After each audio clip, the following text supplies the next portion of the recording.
ఈ ముందు ఏందంటే ఎడలపాటి ఆకు జాతి, గడ్డి జాతి 2 ఉన్నప్పుడైతే మనం పరసూట్ వాడుకోవాలి. అలాగే ఈ కలుపు గనక ఎందుకంటే పర్టిక్యులర్‌గా వర్షాకాలం ఏందంటే ముఖ్యంగా బాగా కలుపు రావటం జరిగిద్ది కాబట్టి దాన్ని ముందస్తుగా తీసుకున్నట్టయితే మనం ఈ కూలీల ఖర్చు తగ్గించుకోవచ్చు. అట్లాగే 80% కలుపు రాకుండా కలుపు మందు వాడిన తర్వాత అయితే ఈ గెయిన్ అప్ వాడుకోవాలి. ఈ గెయిన్ అప్ వాడటం వల్ల బెనిఫిట్ ఏందంటే మనకి ఈ జింకు లోపం కానివ్వండి ఇలాంటివి రావాలి. మంచి గ్రోతింగ్ అయితే మీరు చూస్తున్నారు కిసాన్ ఆరోగ్య ఛానల్‌లో నేను మీ శ్రీనివాస్ అండి. ఈరోజైతే వేరుశెనగలో కలుపు యాజమాన్యం గురించి అయితే మనం ఈ వీడియోలో అయితే డిస్కషన్ చేసుకోవటం జరుగుతుందండి. సో, వేరుశెనగలో మనం ఆల్రెడీ ఒక వీడియో అయితే చేయటం జరిగిందండి. దాన్ని కూడా చూడండి. సో, ఇప్పుడైతే వేరుశెనగలో మనం ఈ కలుపుకు సంబంధించి ముఖ్యంగా ఏందంటే ఈ వర్షాకాలం పర్టిక్యులర్‌గా మనకేందంటే ఇప్పుడు రాయలసీమ అలాగే తెలంగాణ జిల్లాల్లో కూడా కొంత వేరుశెనగ అయితే సాగు చేయటం జరుగుతుంది. ఖరీఫ్ పంటగా వర్షాధారంగా అయితే. సో, ఈ వేరుశెనగకి ముఖ్యంగా ఏందంటే కలుపు చాలా ఇంపార్టెంట్ అండి. ఎందుకంటే కలుపు అనేది మనం ఈ వర్షాకాలం ఏందంటే వర్షాలు పడిన సందర్భంలో కలుపు విపరీతంగా రావటం జరుగుతుంది. సో, దానికి సంబంధించి మనం సరైన యాజమాన్య పద్ధతులు గనక పాటించినట్టయితే మనం సక్సెస్ అవ్వటానికి అవకాశం ఉంటుంది. సో, ముఖ్యంగా మనం వేరుశెనగ ఏసిన తర్వాత అంటే ఎంపటనే మనం కలుపు మందు గనక వాడుకున్నట్లయితే ముందస్తుగా ఎడలపాటి ఆకుజాతి వీటిని రాకుండా మనం కంట్రోల్ చేసుకోవచ్చండి. దానికి సంబంధించి ఒక ఎకరానికి వచ్చేసి స్టాంప్ 1 లీటర్ అండి. మనం కంపల్సరీ 200 లీటర్ నీటిలో బాగా తడిసేటట్టుగా పిచికారీ చేసుకున్నట్లయితే మనకి కంట్రోల్ అవుతుంది. అలాగే స్టాంప్ ఎక్స్ట్రా కూడా ఉంటుందండి. స్టాంప్ ఎక్స్ట్రా అయితే 700 ఎంఎల్ అండి. దీన్ని కూడా ఒక ఎకరానికి మనం వాడుకోవచ్చండి. స్టాంప్ అయితే కొంత తేమ శాతం తక్కువ ఉన్నప్పుడు అంత ఎఫెక్టివ్‌గా ఉండదు. బట్ స్టాంప్ ఎక్స్ట్రా అయితే కొంచెం తడి తక్కువగా ఉన్నా కూడా ఎఫెక్టివ్‌గా పనిచేయడానికి అయితే అవకాశం ఉంటుంది కాబట్టి స్టాంప్ ఎక్స్ట్రా వాడుకోవచ్చండి. ఈ రెండిట్లో ఏదైనా ఒకటేనండి. సో, నెక్స్ట్ అలాగే మనకొచ్చేసి తర్వాత వచ్చేసి మనకి ఈ దీనిలో ముఖ్యంగా ఏందంటే మనకి ఒక రకమైనటువంటి కలుపు రావటం జరుగుతుందండి.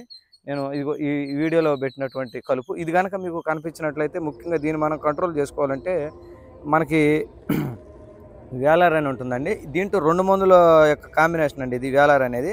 సో, దీన్ని వాడుకున్నట్లయితే మనకి ముందస్తుగా దీంట్లో ఏందంటే పిండి మెదాలు అంటే స్టాంపులో ఉండే మందైతే ఏదైతే ఉందో అది 30% ఉంటుంది. అట్లాగే ఇమామ్‌జెత్ పేరండి మనం పర్సూట్‌లో ఉండే మందు ఏదైతే ఉందో అది 2% ఉంటుందండి.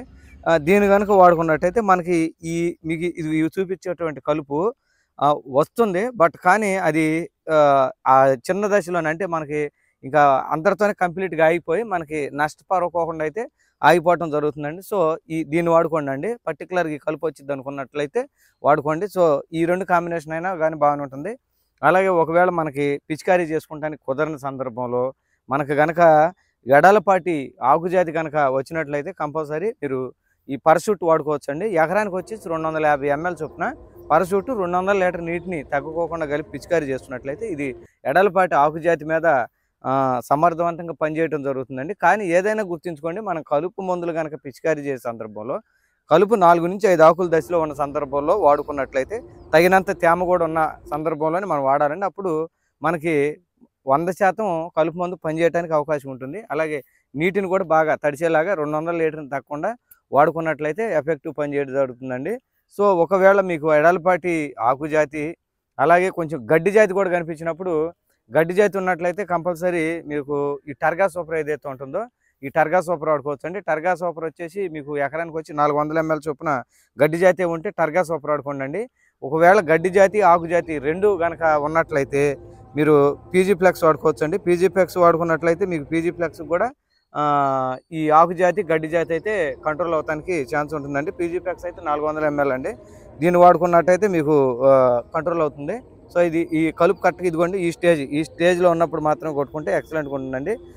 మనకి ఈ పీజీ ఫ్లెక్స్ అనేది సింజెంటా కంపెనీలో ఉంటుందండి. ఇదే టెక్నికల్ వచ్చేసి పిజిపాప్ బ్యూటైల్ వచ్చేసి 11.1% ఉండటం జరుగుతుంది. అట్లాగే పొమాసిఫ్ అనేటువంటి టెక్నికల్ వచ్చేసి 11.1% ఉంటుందండి. సో, ఇది వాడుకోవచ్చండి. ఇది వాడుకున్నట్లయితే మనకి ఎడలపాటి ఆకు జాతి గడ్డి జాతిని కొంత నివారణ చేసుకోవచ్చండి. ఎకరానికి వచ్చేసి 400 ఎంఎల్ తగ్గకుండా పిచికారీ చేసుకోండి.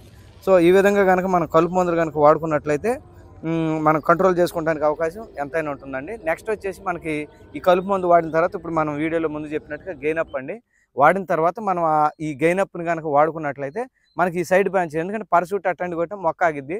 ఇక సైడ్ బ్రాంచెస్ స్ట్రైట్ అవ్వటం జరుగుతుంది. అలాగే నెక్స్ట్ ఫ్లవరింగ్ రావటానికి గాని దానికి గాని ఈ గెయిన్ అప్ గనక వాడుకున్నట్టయితే ఎక్సలెంట్‌గా అయితే రిజల్ట్ ఉంటుందండి. తర్వాత మనం ఈ గెయిన్ అప్‌ని ఏదైనా పురుగు మందులండి. ఇప్పుడు మనకి మొదటి దశలో ఈ కలుపు మందు వాడిన తర్వాత కూడా ఏంటంటే ఈ మచ్చ కానీ ఏదన్నా కనిపిస్తున్నట్లు ఉన్నట్టయితే ఎకరానికి 250 గ్రాముల చొప్పున సాపు వాడుకోండి. అలాగే కొంచెం మనకి ఈ వర్షాకాలం ఏంటంటే ముఖ్యంగా ఈ పేనుబంక, అలాగే మనకి ఆకుల మీద స్క్రాచెస్ వచ్చి మనకి ఈ రసం పీల్చే పురుగుల వల్ల కొంత మొక్క డ్యామేజ్ జరుగుతుందండి ఆకు. సో అది కనిపించినట్టయితే అక్టారా లిక్విడ్ వాడుకోవచ్చు. అంటే ఎకరానికి వచ్చేసి 150 ml చొప్పున అక్టారా లిక్విడ్ ఒక ఎకరానికి పిచికారీ చేసుకోండి. ఇది రసం పీల్చే పురుగు, తెల్లదోమ మీద కూడా పనిచేయడం జరుగుతుంది. అలాగే నెక్స్ట్ వచ్చేసేసి మీకు పురుగు అండి, పురుగు గోకి తినే పురుగు ఆకులు జల్లెడ చేస్తున్నట్లయితే మీరు కంపల్సరీ ఎకరానికి 100 ml చొప్పున మీరు కింగ్డాక్స్ అంటే దానికి వచ్చేసి మీకు ఇండెక్సికర్ టెక్నికల్ అండి, దాన్ని వాడుకోండి. ఇంకా పురుగు విపరీతంగా ఉండి లద్ది పురుగు గడ కనిపిస్తున్నట్లయితే ఎకరానికి ఒక 100 నుంచి 150 ml పురుగు ఉధృతిని బట్టి రేమాన్ వాడేసుకున్నాను డైరెక్ట్గా సరిపోతుంది.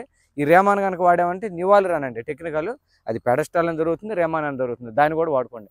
సో ఇదండి మేనేజ్మెంట్, కంపల్సరీ మనకి ఈ విధంగా వాడుకోవచ్చు అండి. తర్వాత మనకి నెక్స్ట్ వచ్చేసేసి పూత కలి స్టార్ట్ అవుతుంది, పూత తగులుతుంది, ముళ్ళు దిగే టైంలో అయితే హార్వెస్టర్ వాడుకోండి అండి. ఈ హార్వెస్టర్ కనుక వాడుకున్నట్టయితే ముళ్ళు దిగే సందర్భంలో ఏమవుతుందంటే మీకు బాగా ఫ్లవరింగ్ రావడం జరుగుతుంది, ఫిమేల్ ఫ్లవరింగ్ డెవలప్మెంట్ జరుగుతుంది, వచ్చిన పూత మీకు ఓడ దిగటానికి ఉత్ప్రేరకంగా పనిచేస్తుంది. కాబట్టి కంపల్సరీ ఇది హార్వెస్టర్ వాడుకోండి. ఈ హార్వెస్టర్ వల్ల ఏంటంటే బెనిఫిట్ మనకి మెయిన్ ఫ్లవరింగ్, అలాగే మంచి సైడ్ బ్రాంచెస్ గ్రోతింగ్ రావడం జరుగుతుందండి. సో ఈ పూత ఏదైతే ఉందో, ఎప్పుడైతే పూత ఆరోగ్యవంతమైన మంచి ఫ్లవరింగ్ వస్తుందో అది నెక్స్ట్ మనకి ఓడ దిగటానికి ముళ్ళుకి ఓడ దిగటానికి పనిచేయటం జరుగుతుంది. కాబట్టి దాన్ని వాడుకోండి అండి. ముఖ్యంగా వేరుశెనగలో మనం తెగుళ్ళు అనేది ఇంపార్టెంట్ అండి, ఎందుకంటే ఈ తెక్క ఆకు మచ్చ వన్స్ వచ్చింది అని అంటే మాత్రం దాన్ని మనం ఎన్ని మందులు కొట్టినా కూడా కంట్రోల్ చేసుకోవాలంటే కష్టం అండి. సో ఈ మొదటి దశలో ఈ సాఫ్ ఇలా వాడుకోండి. నెక్స్ట్ స్ప్రేయింగ్కి వెళ్ళిపోయే సమయానికి వచ్చేసేసరికి మరలా కొంచెం ఫంగిసైడ్ మార్చుకోండి అండి, మంచి ఫంగిసైడ్. అంటే మీకు తెగులు మందు వచ్చేసరికి మార్కెట్లో చాలా ఉన్నాయండి, వాటిలో మీరు ఏదైనా వచ్చు, ప్రియాక్జర్ అండి, బిఎస్ కంపెనీది ఉంటుంది ప్రియాక్జర్, దాన్ని అయినా వాడుకోవచ్చు అండి. లేదా నెక్స్ట్ వచ్చేసేసి కస్టోడియా అండి, కస్టోడియా అయినా వాడుకోవచ్చు. కస్టోడియా అంటే మీకు వచ్చేసి 2 మందులు కాంబినేషన్, అజాక్సిస్ట్రోబిన్ ప్లస్ టెబుకాంజోల్ ఉంటుంది. కాబట్టి ఈ 2 వాడుకున్నా కూడా మీకు రిజల్ట్ అయితే ఎక్సలెంట్గా ఉంటుందండి. ముఖ్యంగా తెగుళ్ళ మీద ఫోకస్ పెట్టాలి ఈ వర్షాకాలం. అలాగే నెక్స్ట్ వచ్చేసి తెల్లదోమ, రసం పీల్చే పురుగులండి. ఆల్రెడీ మనం ఫస్ట్ స్ప్రేయింగ్ అక్టారా లిక్విడ్ వాడుకున్నాం. కాబట్టి నెక్స్ట్ వచ్చేసేసి ఇమిడా అండి, ఎకరానికి 100 గ్రాములు 100 ml ఇమిడా క్రోపిడ్ కనుక వాడుకున్నట్లయితే 100 ml చొప్పున మీకు ఈ రసం పీల్చే పురుగు, తెల్లదోమ మీద పనిచేయడం జరుగుతుంది. అలాగే పురుగు కనుక మీకు ఏదన్నా బాగా సివియర్గా ఒక రౌండ్ అనిపిస్తున్నట్టే ఫ్లితోరా వాడుకోండి అండి. ఫ్లితోరా అయితే ఎకరానికి వచ్చేసి 250 ml నుంచి 300 పురుగు బాధిరిగా ఉన్నట్లయితే, లేదంటే యాంపిల్గో అండి, యాంపిల్గో అయితే ఎకరానికి వచ్చేసి 80 ml. ఈ విధంగా వాడుకున్నట్లయితే మొదటి దశలో మనకి ఈ కంట్రోల్ చేసుకోవచ్చు అండి. అట్లాగే ముందల దశలో మీరు గెయినప్ ఒక రౌండ్ వాడుకోండి, పోత దరిలో వచ్చేసి హార్వెస్టర్ వాడుకోండి అండి. ఈ 2 వాడుకున్నట్లయితే ఏంటంటే గెయినప్కి మెయిన్ ఏంటంటే గ్రోత్ రావడం జరుగుతుంది, న్యూట్రియన్స్ మేనేజ్మెంట్. అలాగే హార్వెస్టర్ వాడుకున్నట్లయితే ఏమవుతుందంటే ఫ్లవరింగ్ రావడం జరుగుతుంది. అలాగే వచ్చిన ఫ్లవర్ మొత్తం ముళ్ళు దిగటానికి, ఓడగా మారడానికి ఉపయోగపడుతుందండి. నెక్స్ట్ వీడియోలో మనం వేరుశెనగలో మనం బొల్లాము దశ నుంచి తర్వాత కాయ, మనకి కాయ బెగవటానికి ఈ వీటికి సంబంధించినటువంటి వీడియో నెక్స్ట్ చేసుకుందామండి. ప్రస్తుతం వీడియోలు అయితే వీటి గురించి డిస్కషన్ చేస్తాం. నా ప్రీవియస్ వీడియోస్ కూడా చూడండి. నా ఛానల్ కనుక కొత్తగా చూస్తే సబ్స్క్రైబ్ చేసుకోండి, అలాగే లైక్ చేయండి, మీ తోటి రైతులకైతే షేర్ చేయండి అండి. మరిన్ని వీడియోలతో మరి ఒకసారి కలుసుకుందామండి. ప్రతి ఒక్కరికి పేరు పేరున ధన్యవాదాలు. Thank you very much.